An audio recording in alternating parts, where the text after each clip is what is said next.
I've been working in oncology for many years, and I like to think I've learned a lot about myself and my patients. Recently, I heard about Atul Gawande's approach to giving bad news, which he'd learned from the palliative care specialists he worked with.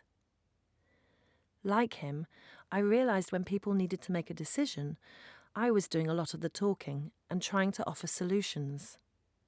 I'd just assumed that most people wanted to live, almost at any cost.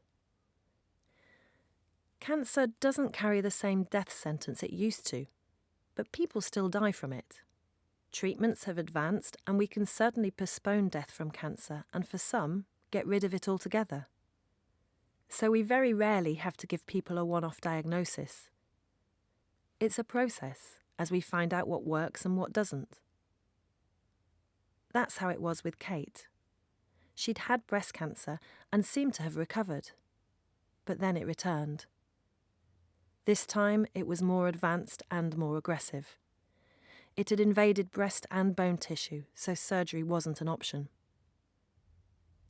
Initially she had chemotherapy, but the side effects were making her very ill, and it wasn't touching the secondaries. After a few months, the cancer had spread to her liver.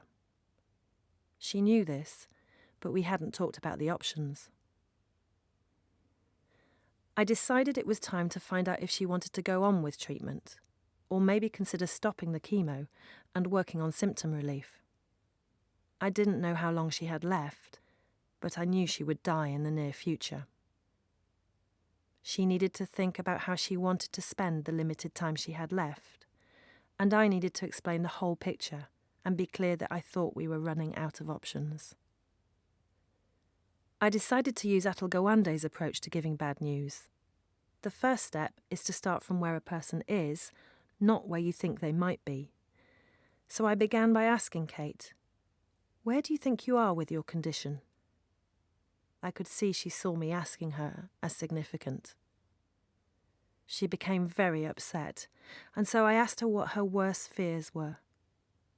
Through the tears, she talked, and her list was all about the here and now, quality of life things really. Fundamentally, she didn't want to suffer. People think they have to carry on. They need permission to stop. The next step was to ask about her goals, given life was short. I asked her what she wanted to do with the time she had.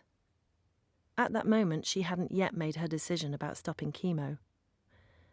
As I said, it's a process, but she was facing a hard reality, and she needed time to get used to it and talk things through.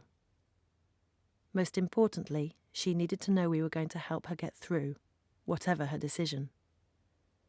She cried a lot. I hadn't seen her like this before.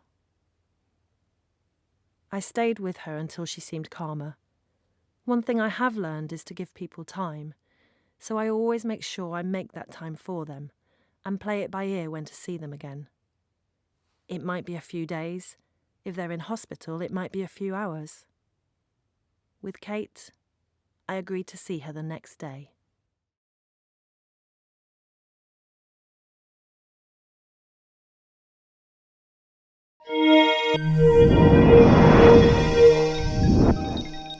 Get more from the Open University. Check out the links on screen now.